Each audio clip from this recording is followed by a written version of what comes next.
I'm Jane. Hi, nice to meet you, Jane. Jeremy. Hi, Jeremy. Nice to meet you. All right. So before we start, there's just a few things that I just want to inform you guys about. First and foremost, I am a registered intern, so all that means is I don't currently have my license, but I am working towards that, and I'm working under a supervisor, so they see all of my work, they know what I'm doing, and that's just kind of what that means. Does anyone have any questions about that? I know it's kind of weird terminology. Okay. Second thing I'd like to go over is confidentiality. Everything that we talk about today stays in this room, unless you make a threat to harm yourself or to harm someone else. That would obviously need to be reported, just because someone's safety is at risk. But other than that, confidentiality is a huge value, not only of mine, but also of this practice. And so again, anything that's said today remains in this room. Anyone have any questions about that? Nope. No? Okay. All right, and then last thing before we get into it, just some ground rules, quote unquote, if you will. Because this is family therapy, there are three of you. So we have three different voices, three different opinions. And so what that means is we're really going to try hard not to talk over one another. So when someone is sharing, we're going to give them the floor. We're going to allow them to express their feelings in the best way that they know how. And then once it is your turn, you can respond in the best way that you know how, okay? But we're going to let people have a chance to really express what they are feeling.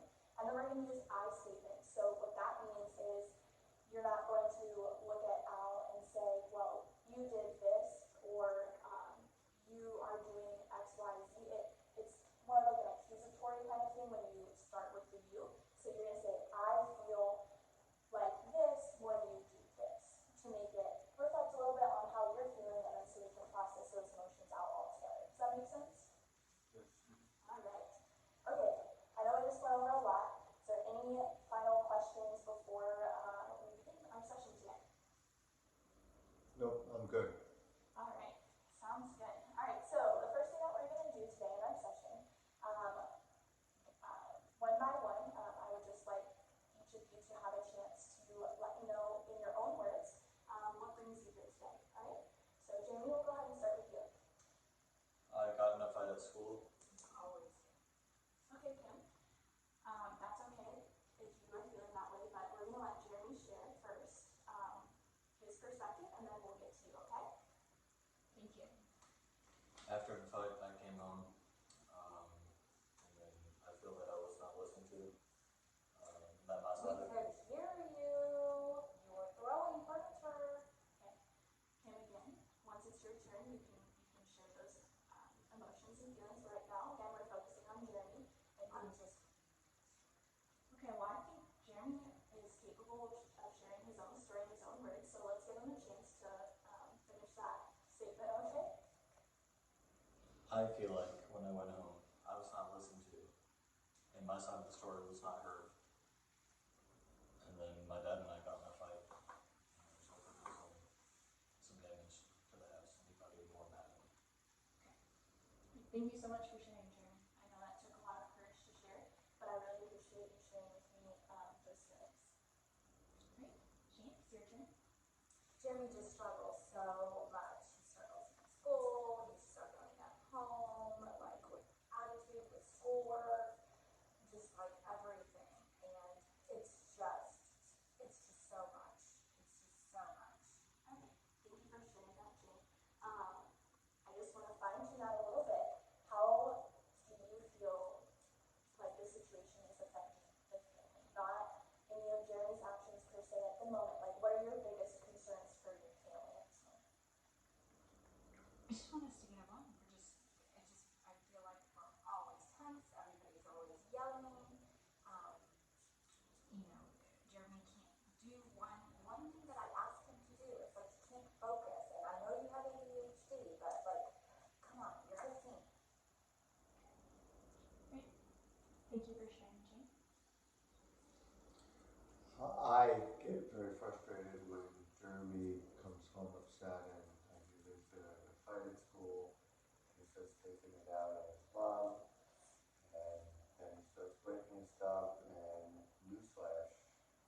we work very hard for that stuff. It costs money. And when it gets destroyed, that really bothers me. So if I had done that, my dad would have cracked me over the head with something. But I never even thought about doing it. Thank you so much for sharing, Al. Appreciate that. All right, well, thank you everyone for sharing. I really gained a lot of insight from each of your perspectives, and it's also helpful to hear each other when you're sharing your own perspective of how you perceive things, because something that you might say to Al is not the same thing that maybe your son would hear. We all have different perceptions, and we all have different ways that we interpret different things that are said, right? So something that I think would be really great for us to focus on is a strategic approach. Have you guys heard of that kind of therapeutic approach before? No? So the strategic approach, basically the tenets of it is we see the family unit, so you guys, as a whole. We don't see Jeremy off on his own island, Jenny off on her own island, and Al, you're another branch of that family tree. You guys are all together, you're one family unit. And so the behaviors that we see from each other, those communication habits, the repetitive behaviors, that all stems from a root of something that is going on within your family. And so what the strategic approach is finding those ways and creating goals and strategies that get to the root of those things, and hopefully we're able to, pull those roots up and create some new healthy ways of communication within your family unit. Does that make sense? Any questions about that? All right, so I'm going to go ahead and ask another follow-up question to kind of what we just discussed. So what I'm hearing is that, there's some tensions at home, we're not really getting along, Jeremy, you're not feeling like you're being heard, and then Jane and Alec are concerned with Jeremy's behavior that you've seen him exhibit over the past few months, is that correct? Few months or weeks? Months. Months, okay. So we're going to really focus on those I statements, okay? So with all these tensions in the family, I want you to express to me and to each other what you are feeling internally, and use those I statements to really express how you are being affected by the tension that you're experiencing in your home, okay? But we're also going to add something into this exercise. Whoever's going to go first, we'll probably have Al go first. You're going to turn to your family members and you're going to look them in the eye when you're communicating with them. It's part of healthy communication. It's also called active listening. And so, you have that eye contact with your family. You're creating that connection with them instead of just looking at me telling me something and, not even looking at your family. We want to regrow and reconnect with your family members, okay? I know it can be a little uncomfortable at times. So Jeremy, I'm hurt when you come home from school and act up, and we hear over and over that you've had a bad day. And then you start taking it out on your mom. And then I get frustrated, and now all of a sudden you're impacting my relationship with Jane because of your actions. And my wish is that you could just realize that we have your best interest at heart, and that we would love for you to show us more appreciation and more love, and when we could focus on having more fun as a family instead of constantly bickering and arguing. Thank you, Al. All right, well, go ahead and share, Jane. Remember to keep that eye contact with your family members. Jeremy, I love you very, very much, but I get very, very frustrated when you come home and you can't help out and you just seem like you're angry all the time. And it's obvious that you're angry based on your behavior at school and then at home, and especially when you end up getting fights with your stepfather. So I just get very frustrated and I feel just at a loss. I just don't know how to help you. Good. All right, Jeremy. I just feel like when I do have a bad day or something happens at school that I don't like, when I come home, I don't feel like I'm ever listened to. And that's why I love going to hang out with my biological dad so much, because it takes time. We sit down and we get to talk, and he listens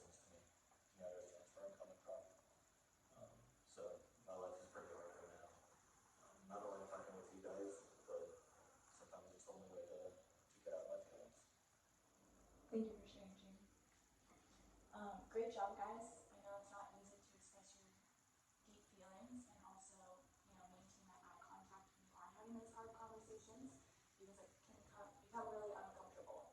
But that's a great first step that you guys just achieved and being able to share that openly and in a safe space with each other about how, this tension is really affecting you guys, okay? So we're going to do another exercise. And so we're kind of going to role play what an appropriate and healthy conversation might look like. And so we're going to go based off of, the fight that you and Al had a few weeks ago. And so I'm hearing that you were really frustrated because you're not being heard and you're just a little angry.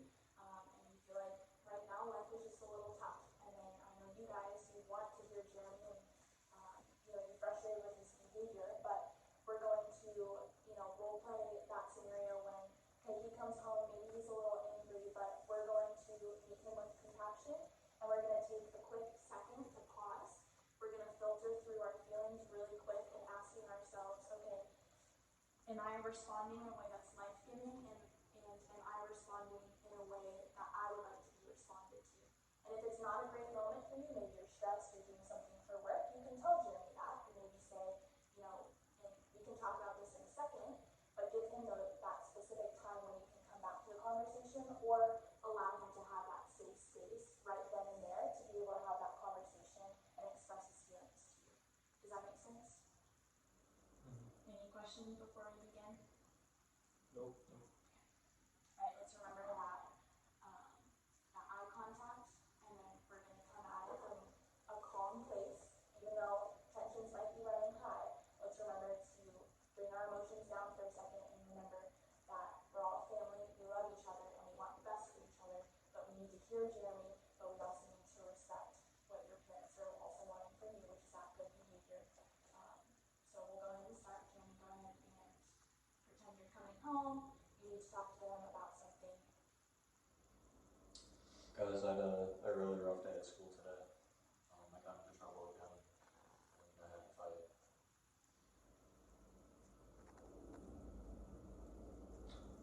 I'm sorry to hear that. What happened with the fight? Did somebody start with you, or you just defended yourself?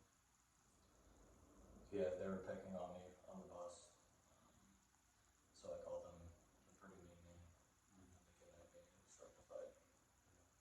I understand. I mean, it's hard, to walk away from stuff like that. And turn your back and turn the other cheek. Maybe we can just talk about that later. How to handle it instead of fighting and calling games. Maybe a better way to, ignore them and kind of step away from that situation. You're not going to get in trouble. Okay, great job, guys. Okay, so we're going to quickly reflect on that. Jeremy, did you feel heard in that situation? I did more than one ride home. Okay, good. And then how do you guys feel after having that conversation with Jeremy? Even though there was a little bit of trouble that you experienced, how did you feel about it? Better than I usually do, but I tried to hear his side of the story and put myself in his shoes. Probably would have handled that a little sure. It was a tough spot for him to be in on the bus. That's great insight and great perspective. Really great job, guys. Those role play scenarios aren't easy, but they are a great first step to being able to practice something here in a safe space and then also bringing it to when you go home and applying it in real life. Okay, so we're about near the end of our session today, and so we're going to come up with some strategies or goals for this next week to work on. And then during this next week, if you have anything that you'd like to come and talk about next week, just make sure to make a note of that. And next week when we come back, we're going to discuss how we did with the goals and then anything else that you guys might want to talk through as a family. Does that sound okay? All right. So again, going back to the strategic approach, we're going to create a few strategies. So the first one is called a paradoxical intervention. And so what that means is it's going to be almost opposite of what you think I might be giving you for a strategy. So it's going to sound a little weird, but hear me out, okay? So each day, well, first before that, what's a good time of the day when you guys are all 5:30? Do you guys agree? Okay, so at 5:30 every day, you're gonna set an alarm on your phone, watch, oven, whatever it is, and when that timer goes off, it's going to be an alarm to have a fight. And I know it's a little weird. Mhm. I know, it sounds a little weird, right? So basically what this does is if Jeremy forgets to take out the trash at 3 o'clock, you're not going to fight with him then. You're going to fight with him at 5:30. So what this does is it helps us retrain our brain to think that, okay, is this really a battle that needs to be picked right now? And so when 5:30 rolls around, your tensions and your emotions have lowered a little bit because it's not, they're not so heightened right when something happens as that normally is for most of us. And so you have a little bit of time to think about how you want to approach it, how you want to talk to Jeremy, and then if you really want to make it a big deal. Does that make sense? Okay. So is that something that you guys would want to try this week? Yep. Sure. I'm struggling with, it's like almost creating a fight. And we're gonna have this fight today at 5:30. Everyone get ready to fight. And instead of that, why don't we just talk about, hey, Jeremy, you forgot to bring the garbage out. Please don't forget to do that before you start playing on your computer. I think that's where she's trying to get us to move to eventually, but we're able to maintain some control first, so we can get to a 5:30 and see if it's even worth talking about. And then as we backtrack, then eventually you'll be able to have a conversation with him rather than arguing. That's great insight, Jane, and that's exactly how I would explain it as well.